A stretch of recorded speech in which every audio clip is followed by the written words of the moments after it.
If we just might talk, I know we're talking about the Article 7 bill here, and I guess if I might ask you a number of questions related to that. With school aid, there is nothing in here that provides a definitive amount for our schools for the next fiscal year in this bill? No. And with the mid-May, I believe the 16th, schools are going to have to vote on their budgets. We're going back to, I know a number of people who are in this legislature today haven't had a late budget, haven't dealt with an extender before. But when we did that before, the schools were forced to form their budgets without certainty in the amount of money that they're going to get. The one caveat that's different in that is this is the first time that they've got a tax cap on the one hand and the uncertainty on the other hand. So that puts greater strain on those schools.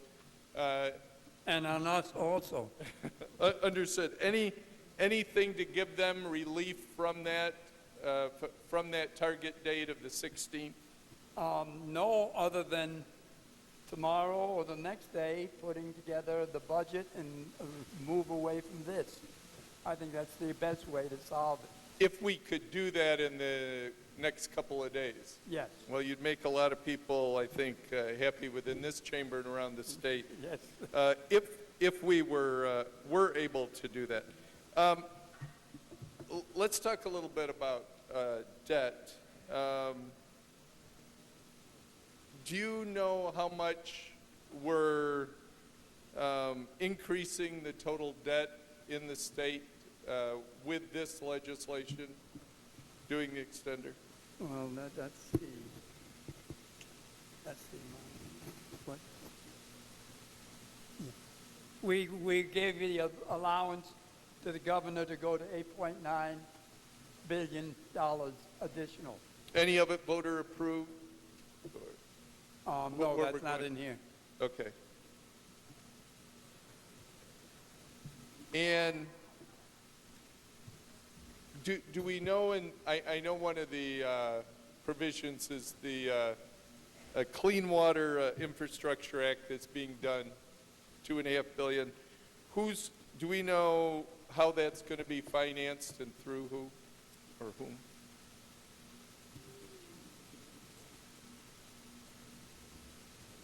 Through the environmental facility program, they will do it. Are we going to expect more debt authorization to come through as we move toward a full budget, or are we seeing all that we're... Well, a little more, yes. Yeah, there'll be a little more. We passed the bill earlier, and we can use that number, and this is deducting that from that. Anything in here on the ride-sharing proposal that everyone's been so interested in? No. The CHIPS increase that the governor, or that had apparently been negotiated.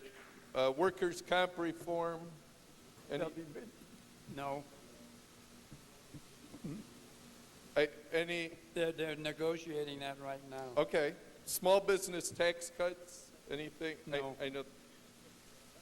The library aid funding?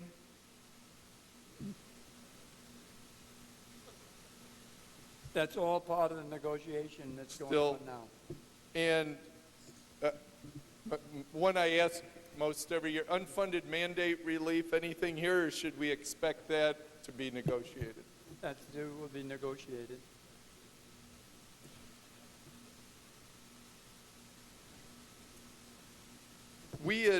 A number of us had been at a news conference last week celebrating together that there's increases in dollars for direct care workers, those who care for people with disabilities, and some of our frail elderly.